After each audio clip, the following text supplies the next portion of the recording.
de nós. Então, nós temos falado um pouquinho sobre a necessidade número 1 da igreja de conhecer a Deus como um pai. Você pode falar para o seu lado, para a pessoa que está do seu lado, temos que conhecer a Deus? Pode falar aí com ele. Isso, temos que conhecer a Deus, é uma necessidade. O inferno ele não quer isso, ele quer parar o conhecimento do nosso Pai. A igreja forte, uma igreja que conhece o seu Pai. Meu povo perece porque falta conhecimento. Então, o conhecimento sobre quem Deus é, a imagem certa, a palavra diz assim, se quiserdes e me ouvirdes, comereis o melhor. Então, Deus tem o melhor? Tem, mas eu preciso o quê? Eu preciso querer e eu preciso ouvir. Às vezes a pessoa só está no querer, eu quero, mas só querer não é suficiente. Eu preciso acessar o conhecimento, eu preciso responder a Deus, eu preciso conhecê-lo, saber quem eu sou.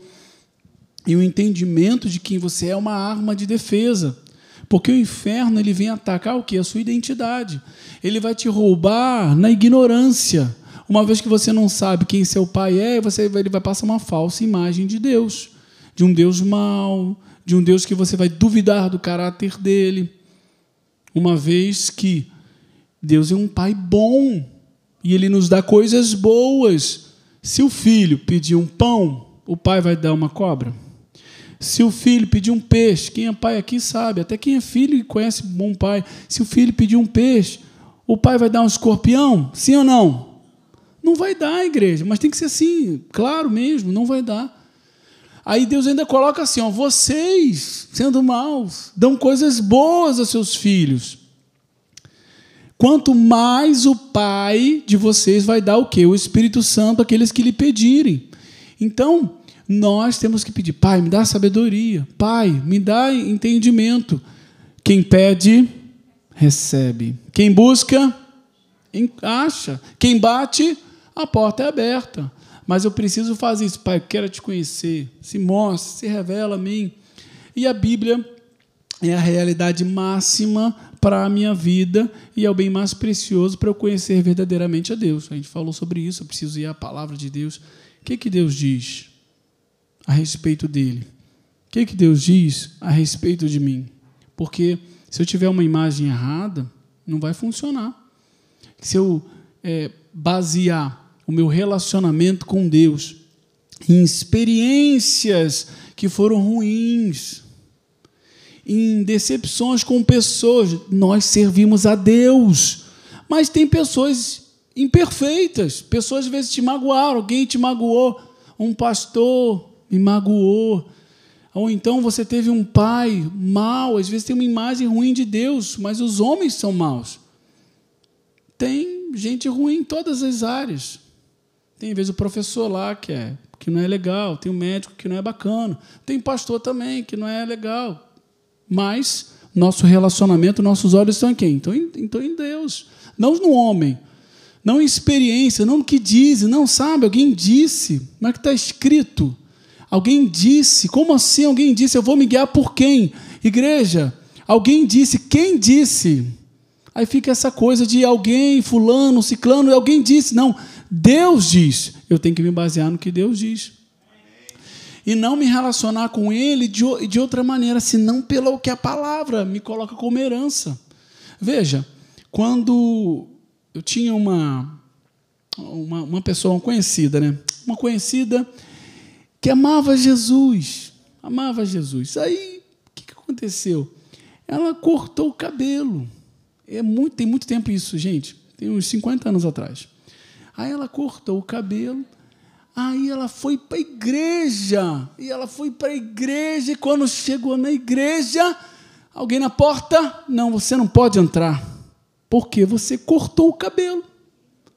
Não pode. Você vê, como se está impedindo de andar com Deus, com o pai dela, porque cortou o cabelo.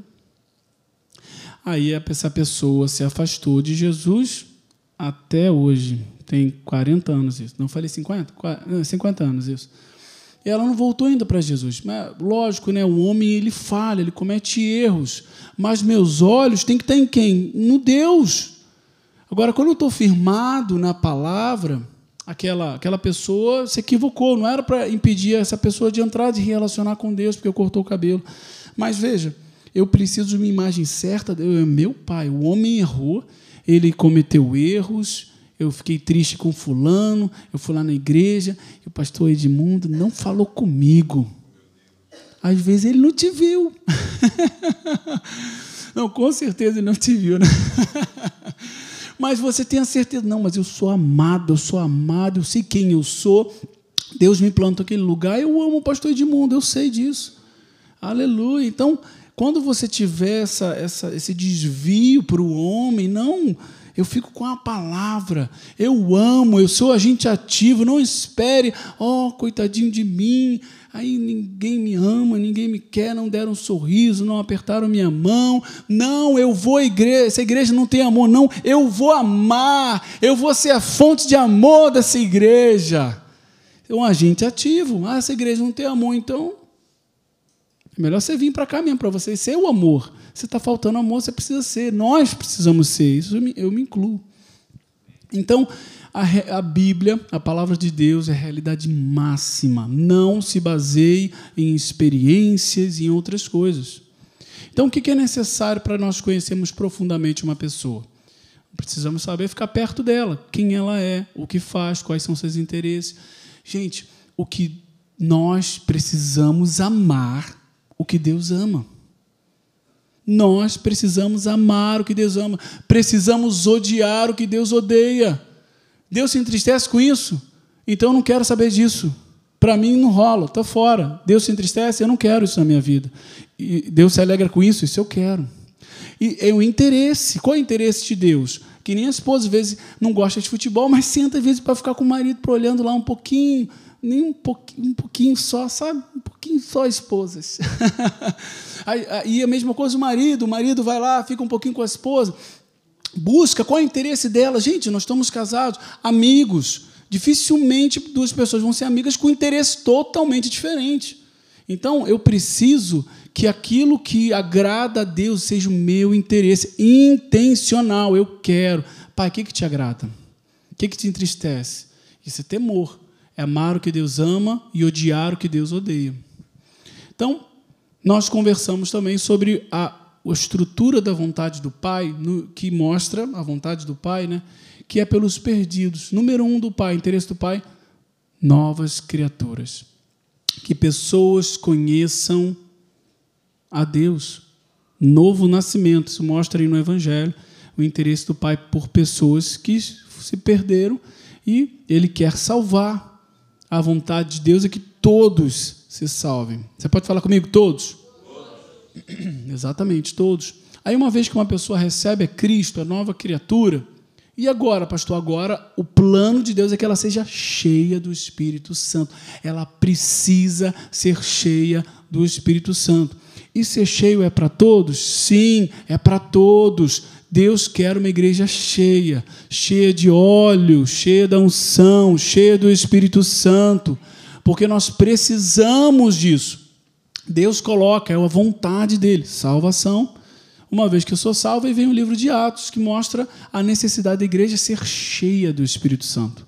Então, o Novo Testamento ele já mostra o plano de Deus. E agora que eu estou cheio do Espírito Santo, aí vem as cartas que mostram que Deus quer uma igreja que cresce, uma igreja que é lapidada, uma igreja que é aperfeiçoada, que Deus pode moldar, que nem como um vaso nas mãos do oleiro, que Deus pode botar o caráter dele em nós.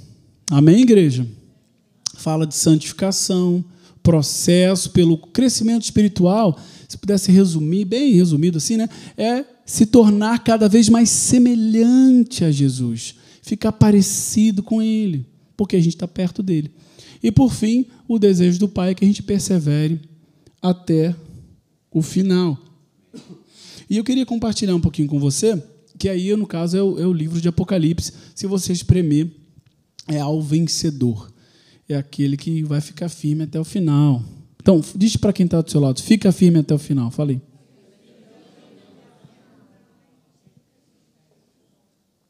E eu queria compartilhar um pouquinho com você para tornar cada vez mais sólido o nosso coração, o caráter do nosso Pai.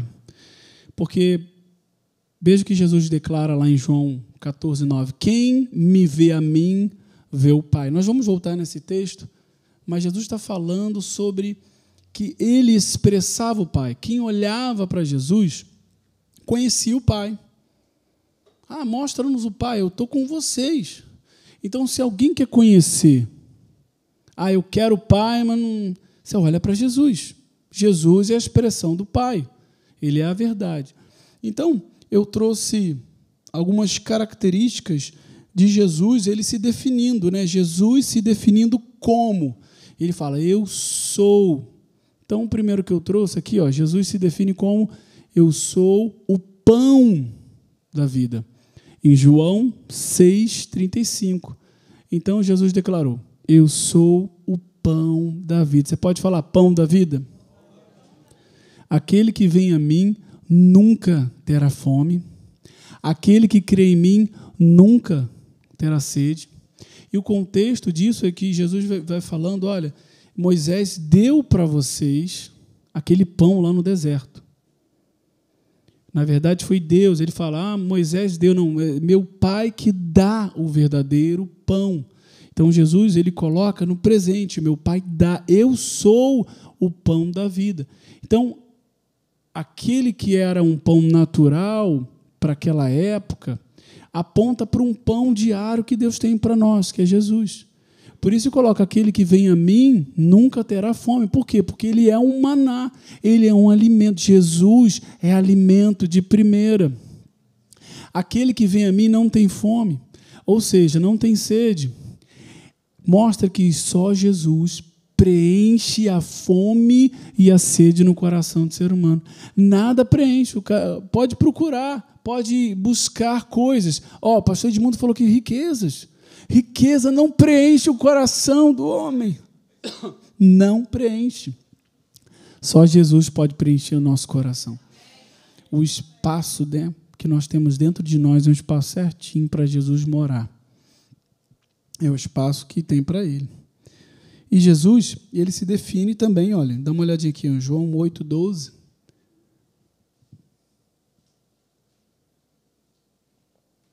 Jesus falando que ele é a luz do mundo. Eu até mencionei isso aqui no período de música. João 8,12, falando novamente ao povo, Jesus disse, eu sou a luz do mundo. Quem me segue nunca andará em trevas, mas terá a luz da vida. Então, querido, quem não anda em trevas? Então, observa que, primeiro, que não existe meio termo, né? Ou é luz ou é trevas. Então, Jesus fala assim, quem que não anda em trevas é quem me segue. Porque ele é esse farol poderoso que ilumina o nosso caminho, dá direção para nós. Então, Jesus, ele põe esse farol poderoso. Quando eu sigo, eu não ando em trevas. Eu preciso seguir a Cristo. Então, se alguém não quer estar perdido, se alguém não sabe o que fazer, você precisa voltar para Cristo. Ele é a resposta, ele é a direção, ele vai tornar seu dia claro. A palavra de Deus diz que a vida do justo, que a vereda do justo é como a luz da aurora. Vai brilhando dia cada vez mais. Significa que vai ficando cada vez mais, você vai brilhar cada vez mais. Você é uma lâmpada, você é um farol, mas a luz vem de Cristo e ela reflete em você. Você vai brilhar cada vez mais por causa de Cristo, amém? Eu vou voltar, talvez a gente volte a falar um pouquinho sobre isso. Então, quem segue a Cristo, ele não anda em trevas. Nunca andará em trevas. Então, eu preciso seguir. É algo ativo da minha parte. Eu sou cristão, eu venho à igreja. Jesus é a luz do mundo. Mas quando eu não ando em trevas? Porque eu sigo a Jesus. Eu tenho carteirinha. O pastor Edmundo assinou minha carteirinha. Está lá, eu sou crente da Academia da Fé. Legal, mas isso aí não dá camisa para ninguém, querido. No combate contra as trevas. Você precisa seguir a luz. Você precisa seguir a luz. Preste atenção. Fora de Cristo, fora da luz, só existe trevas. Não há outra vida. Fora de Cristo, só existe trevas. Quando você está na luz, você está na vida. Olha, a palavra está dizendo, quem me segue nunca andará em trevas, mas terá a luz da vida. Então, fora de Cristo é trevas, escuridão, ignorância. Então, Jesus também se define em João 10, versículo 7. 7 a 10. Eu sou a porta das ovelhas. E é muito interessante, porque nós vamos ver aqui que Jesus fala que ele é a porta, mas também que ele é o pastor. Vamos lá em João, abra comigo em João, vamos ler esse texto.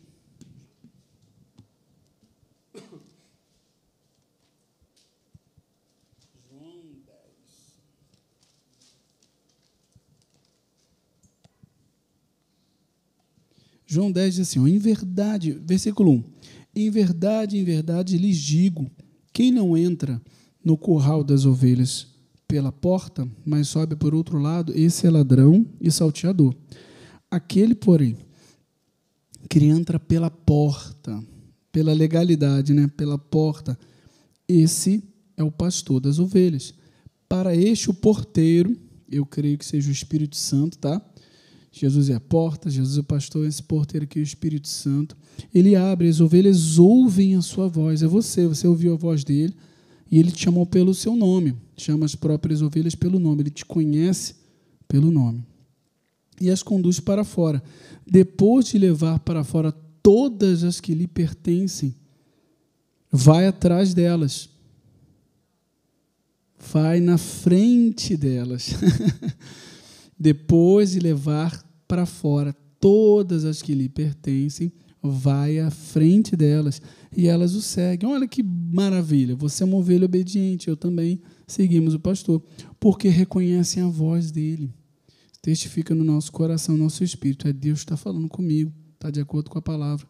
Mas de modo nenhum seguirão o estranho, pelo contrário, fugirão, porque não conhecem a voz dos estranhos. Jesus fez essa comparação, mas eles não compreenderam o sentido. Aí Jesus vai e explica, versículo 7, em verdade lhes digo, eu sou a porta das ovelhas.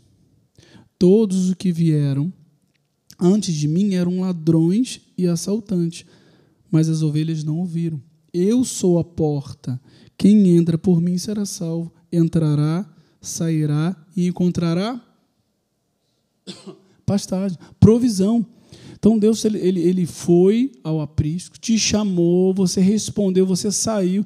Aí depois que você sai, você passa pela porta, Jesus me salvou. Porque se ele é a porta, eu sou a porta. Agora acabou, eu sou salvo. Não, ele vai na frente dela, versículo 4, ele vai na frente delas. Então Jesus ele se coloca como a porta porque ele é a salvação. Amém? Amém. Aí agora ele também se coloca no versículo 11 como o bom pastor. Então ele se coloca como a porta porque ele te salva. E no versículo 11 ele coloca como bom pastor porque ele vai na frente de você te guiando. E o bom pastor dá a sua vida pelas ovelhas. Então ele é porta. Então nós estamos vendo o quê? O caráter do nosso Deus. Ele é porta para te salvar. Ele é o pastor para te dirigir sua vida. E lá em João, vamos seguindo, Jesus dá mais definições, lá em João 14, 6, ele falou, eu sou o caminho, a verdade e a vida. Ninguém vem ao Pai senão por mim. Então Jesus, quando ele diz que ele é o caminho, é porque ele é uma direção a ser seguida. Jesus é o caminho, então eu ando nesse caminho. Eu recebi a Jesus, nova criatura, aleluia, sou uma nova criatura. E agora? Agora eu ando em Cristo Jesus. Dia após dia ele me dirige, ele fala comigo, ele me orienta no meu dia a dia. Sabe, se você coloca Deus em primeiro lugar seu dia vai ser uma bênção. Experimenta começar seu dia assim, me ajuda, me orienta. Pai, dirige meu dia, abençoa. Tem muitas decisões, tem muitos relatórios, tem muitas reuniões. Início de mês, né, Karina? Início de mês é situação complicada. Às vezes alguns empregos, Reinaldo também, né? Início de mês, quantas coisas. Senhor, me dá sabedoria, me ajuda. Ele é o caminho, ele é uma direção a ser seguida. Fala comigo. Ele é a verdade, porque ele é a palavra. A palavra é a verdade. Quantos querem a verdade aqui, querem conhecer mais sobre a verdade? É Cristo, a palavra. Então, ele é a direção, ele é a verdade e ele é vivo. Ele não é alguém religioso, ele é vida. Não é simplesmente, eu sou um cristão. Mas você está se relacionando com a vida, porque ele tem vida e tem vida em abundância. Então, ele é o caminho, porque ele te dirige. Ele é a verdade, porque ele te alimenta, que dá direção para você. E ele é vida, porque ele não é religioso. Ele é uma pessoa real, que se manifesta e fala com você. E quando ele fala com você, é tudo o que você precisa. Seu dia vai ser incrível. Fala comigo, Deus, me orienta. Ouvir a voz de Deus é o poder para a sua vida crescer e você responder à direção de Deus. Então, Jesus está se definindo, eu sou. Lá em João 11, versículo 25, seguindo, Jesus fala, eu sou a ressurreição e a vida. Aquele que crê em mim, ainda que morra, viverá. Jesus deu essa declaração lá no contexto de Lázaro, o amigo dele. E embora Jesus tenha dito isso até referente a Lázaro, que iria ressuscitar, porque Jesus já sabia, mas Jesus fala de algo para que as pessoas se tornem novas criaturas. Eu sou a ressurreição, porque aquele que crê vive. Quem crê nele não anda na morte, ele vive. E ainda que tenha morrido, ele passa a viver. Quando você crê em Deus, você está liberando a vida sobre a sua vida, sobre a sua casa. A crença libera a vida. Você pode falar comigo? Crença libera a vida. Quem crê, olha a segunda linha do versículo aqui, quem crê, ainda que morra, viverá. Não é só algo físico, ok? Existe ressurreição. Eu não estou negando isso, claro que existe. Lázaro ressuscitou, mas Jesus não está falando somente de algo físico, mas do nosso interior, aquele que está com o interior morto, aquele que está separado, que está com aquela vida, aquelas engrenagens interiores todas paradinhas, que precisa de um óleo, precisa daquele... Como é que é o nome mesmo daquele negócio que vai fazer as engrenagens... Guilherme, como é que é o nome? Você falou o nome da marca. Reinaldo falou que eu vou falar, mas pode falar a marca? Desengripante. Reinaldo, olha a propaganda, Reinaldo. Então, às vezes as engrenagens interiores suas, então deixa eu falar desse jeito para ver se você entende. Então, tem as engrenagens, está meio travado, o negócio está lá assim. Quando você crê, é como se desse aquela espirrada, e o negócio começa a se mexer dentro de você. Você vai perceber o seu interior se mexendo. As engrenagens, que nem você derrama um óleo, é óleo, né? Tipo óleo, isso, você vai derramar o óleo, o Espírito Santo vai derramar óleo nas suas engrenagens, esse motor vai começar a girar. Carro sem óleo funciona? Não funciona. Então, a crença libera a vida. Então, Jesus está declarando, eu sou... Em Mateus 11, 29, Jesus fala algo poderoso, olha. Está falando sobre ele. Jesus está falando sobre ele. E ele é o Pai. Tá? Quem vê a Cristo, vê o Pai. Tomem sobre vós o meu jugo e aprendam de mim, porque sou manso e humilde de coração. E vocês encontrarão descanso para as suas almas. E estão falando do caráter de Jesus que espelha o Pai. Nosso Pai é manso. Nosso Pai é manso e humilde de coração. Deus é humilde. Calma aí, o Criador dos céus e da terra é humilde? Sim, nosso Deus é humilde. Ele é humilde, se humilhou, ficou em forma de homem. Ele tinha tudo para... Eu sou... Não, o Pai que está sobre a minha vida é o Pai. Humilde. E, querido, Deus quer que a gente seja dessa maneira, manso. Você sabia que até ter os meus filhos, eu achava que eu era manso. Aí o pessoal brincava comigo. É cegadas. E esse garoto é manso. É o próprio Jesus, é manso. E eu lá, né? Crente que estava abafando, rapaz, só foi ter 3 filhos, experimenta ter 3 filhos, para ver se você não vê o que é a fera dentro de você. Aí eu vi que eu precisava ser muito mais parecido, muito mais trabalhado. Jesus amansa, Jesus trabalha em mim, porque Ele é manso. E eu quero ser. O que agrada a Deus? Ser manso. Então eu quero isso. O que entristece a Deus? Irá e pecar. Então eu quero ser como Jesus. Aleluia, pastor. Pastor, tem como se irar e não pecar? Tem! Mas tem que desenvolver isso. Porque você não pode explodir, você tem um domínio próprio. Aí agora, você vê Deus um Deus manso. Gente, presta atenção. Quando Adão pecou, você já reparou como é que Deus chegou? Ele não chegou com o pé na porta, com a raquete de beisebol dando na cabeça de Adão. Quando Deus chega, é lógico que tem consequência. Para os pais aí, ó, o certo não virou errado, o errado certo. Quando o filho erra, está errado, ok? Mas como é que você chega? Porque eu estou sendo trabalhado nisso, né? Aí quando você vê aquela parede toda pintada, ô Jesus, oh meu Deus, é manso, eu vou... Ai Jesus, Deus já falou comigo, eu não sou assim, então segura a tua onda. Ó Jesus, aleluia. Pode ter consequência, lógico, você vai brigar, um mês sem... Não dá para ter consequência que não funciona, né? 1 ano sem televisão, não vai funcionar. Tem que ser plausível a consequência ali para as crianças. Estou aprendendo, hein? Sou um pai, estou aprendendo. Tem que buscar conhecimento aí. Teve uma psicóloga que me ajudou muito também. Então, você vai... Aí Adão pecou. Como é que Deus chegou? Adão, cara, Adão tinha feito uma burrada tão grande, ele só matou a humanidade, entregou a autoridade para o inferno e condenou todo o planeta Terra. Até a natureza geme, esperando a redenção dela, porque a natureza também vai ser redimida. Deus vai fazer o trabalho completo. O nosso corpo e até a natureza vai ser redimida. Aí Adão faz essa besteira e Deus chega manso, humilde. Adão, o que você fez? Cadê você? Não, primeira coisa é cadê você? Porque Deus, ele não foi Deus que correu para longe de Adão. Deus correu para Adão. Adão que correu para longe. Então, olha a imagem do Pai, querido. Você tem que correr para Ele. Não é fugir dele. A solução está nele. E Ele trouxe a solução. Ao seguinte, Adão, você deu mole, hein, cara.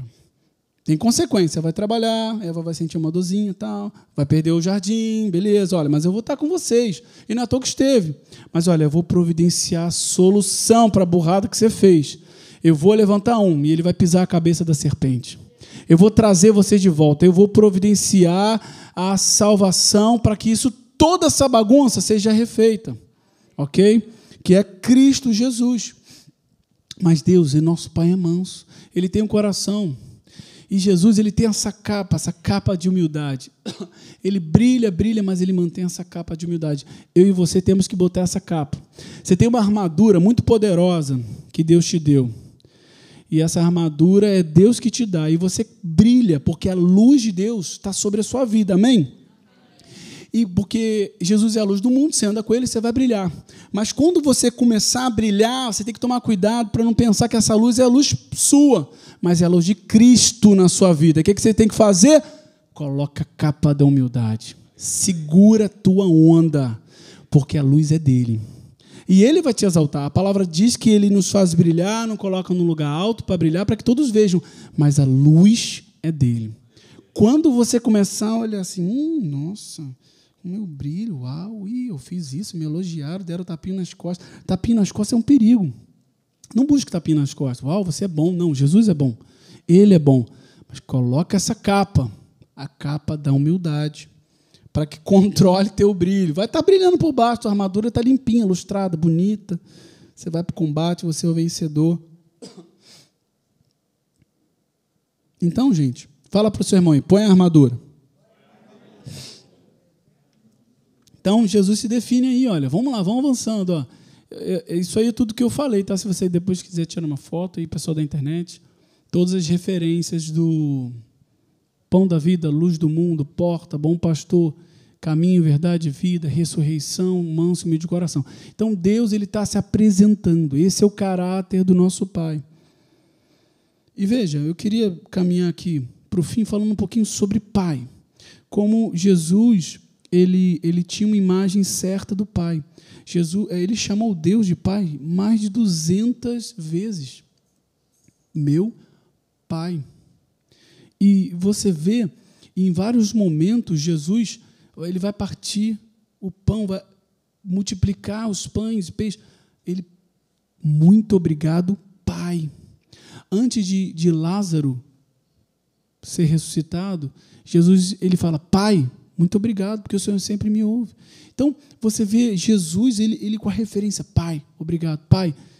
Ele está sempre precisando do Pai. Ele diz, olha, o que eu faço, não faço em mim mesmo, é o Pai que está em mim. Essas obras é o Pai na minha vida, é o meu Pai, é o meu Pai. Então, Jesus, ele tem a imagem certa do Pai. Por que eu e você não podemos ter, não devemos ter? Nós precisamos da imagem certa. Quando a gente faz algo errado, qual é a primeira coisa? Pai, me ajuda. Pai, me ajuda. Aos 12 anos, olha só, Lucas 2, 20, 49. Crescia o menino e se fortalecia, enchendo-se de sabedoria e de graça, Deus estava com ele, sobre ele. Então, Jesus novinho, 12 anos, garoto. Como é que estão as crianças hoje de 12 anos? Está no celular, brincando? Jesus estava crescendo, se fortalecendo, aí, ó, a juventude aí, ó. 12 anos é jovem? Está indo para a juventude, né?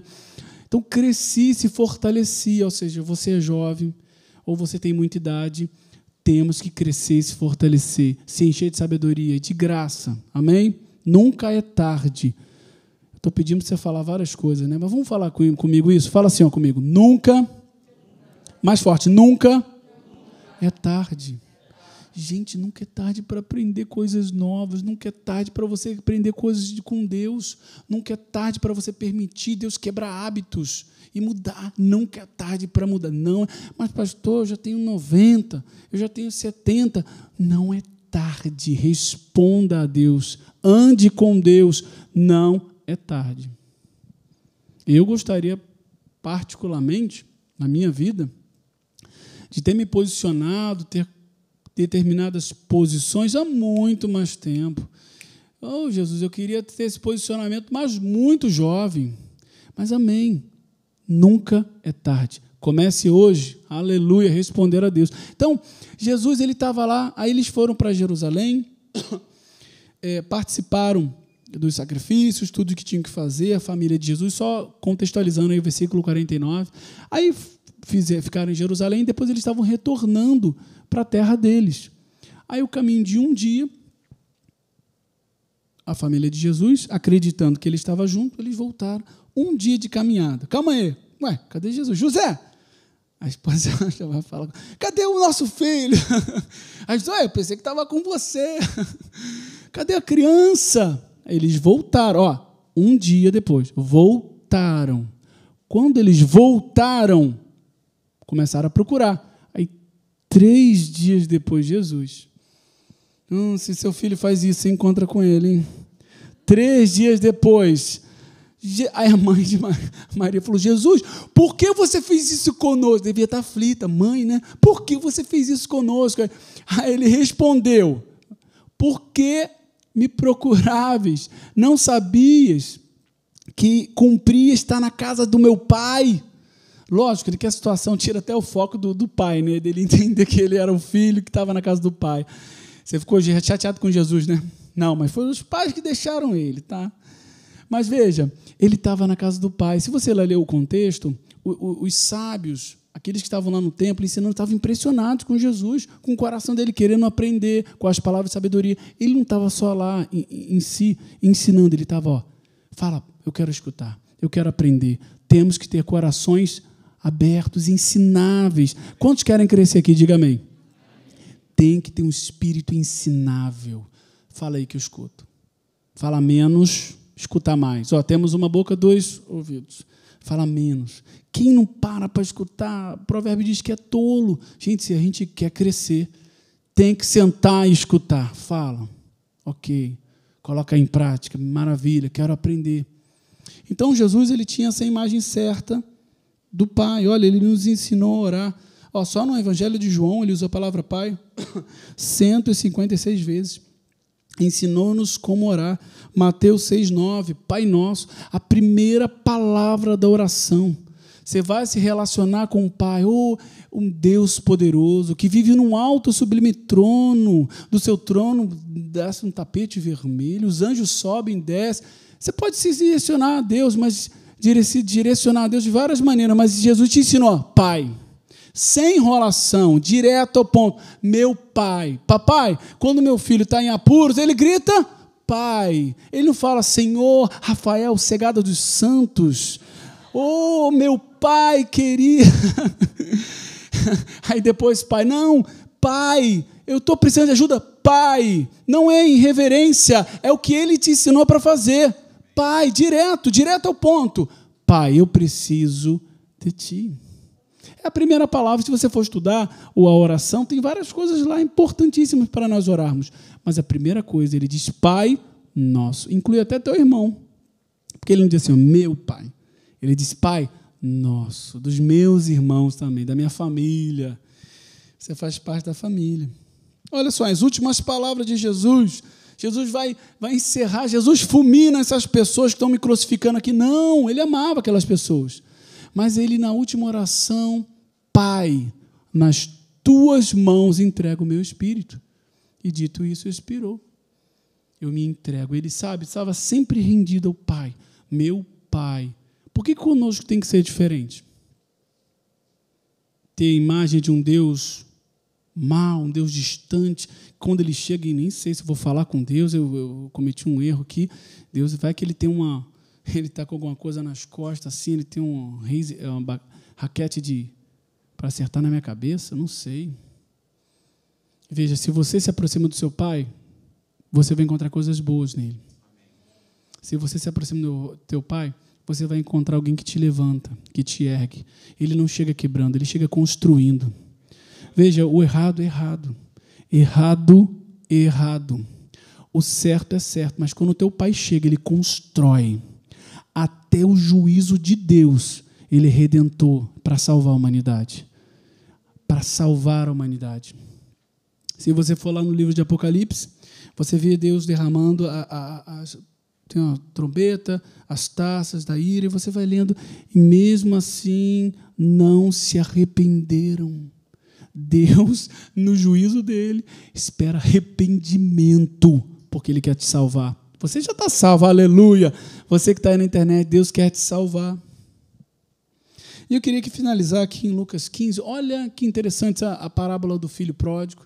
Eu acredito que a maioria que conheça. Mas veja a diferença entre dois irmãos. O irmão mais novo e o irmão mais velho. No versículo, em Lucas 15, 21, o irmão mais novo fala, Pai, pequei contra o céu, contra Deus, diante do Senhor. Aí ele fala, me recebe, porque o filho pegou a herança, foi embora, o pai repartiu a herança entre os dois filhos. Aí tem um filho mais velho que estava com o pai. Veja, olha como nós não podemos nos acostumar com o nosso pai. Ele estava com o pai, ele tinha herança, mas ficou triste, chateado por causa do outro filho. Teve essa inveja ali seu filho gastou tudo que o Senhor deu para ele. E o pai falou, eu vou festejar, porque meu filho estava morto e hoje ele está vivo.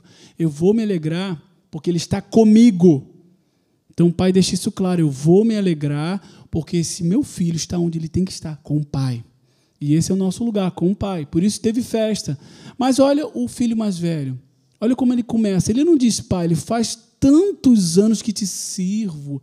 É uma mentalidade de que, eu faço, então eu mereço. Não, eu tenho um pai. Você tem um pai. Se aproxime de Deus assim. Pai, meu pai. O filho mais novo tinha essa consciência. Eu vou voltar para a casa do meu pai, porque lá tem a abundância. E o filho mais velho estava acostumado.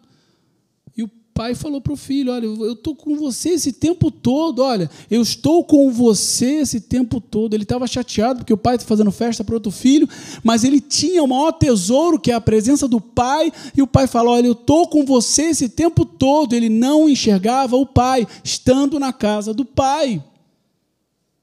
Lógico, né? Esse exemplo que eu estou dando para você Nós precisamos estar próximos do pai. O filho mais novo, ele se afastou erradamente e agora tem que estar perto do pai. E o filho mais velho estava com o pai, mas não enxergava, não desfrutava, tinha uma herança na frente dele. Você tem uma herança, querido. Nós temos acessado a herança que o pai tem para nós, porque está disponível na nossa frente. E o pai falou para o filho mais velho: eu estou com você o tempo todo, tudo que eu tenho é teu. Só que para a gente acessar a herança, a gente precisa crescer, para que a gente acesse aquilo que é nosso, porque pode ser seu e você não ter herança. Porque o filho, quando é mais jovem, ele tem direito a tudo, mas não tem acesso. Ele é herdeiro, mas não tem acesso. Por quê? Porque é imaturo. É criança. Se o pai entregar a herança, ele torra tudo. Se eu der um dinheiro para minhas filhas, vão gastar. Estão crescendo. Se bem que a Maria agora já está com mais sabedoria, está crescendo. Elas estão juntando a mesadinha dela lá. Tem um potinho guardar, tem um potinho doar e tem um potinho gastar. Já falei gastar? Guardar, doar e gastar. Está lá aprendendo. Mas quando tem maturidade, aí pode ter acesso a herança maior. Agora, que eu e você não sejamos como esse filho mais velho, que estava perto, mas vai se dirigir ao pai e não fala nem o nome do pai. O filho mais novo, pai. E o filho mais velho, faz tantos anos que te sirvo. Oh, coitadinho de mim. Tira os olhos de si mesmo, coloca os olhos no pai. Pai, os olhos estão nele. Oh, coitadinho de mim, eu faço, ninguém me reconhece. Nem entrou para festejar com o irmão. Estava a festa rolando, o boi gordo, a música. E o filho mais velho do lado de fora, batendo o pezinho, ai, não entro. Dá uma chupeta para o filho mais velho. Não desfruta, porque não cresce, não se alegra com o irmão. E o pai tem que sair, ô, meu filho, com paciência, tal. A gente tinha que se alegrar. E a festa não parou. A festa não parou por causa do filho. Então, não para a sua festa, amém? Não para a sua festa por causa das outras pessoas. Igreja amada, vamos colocar de pé?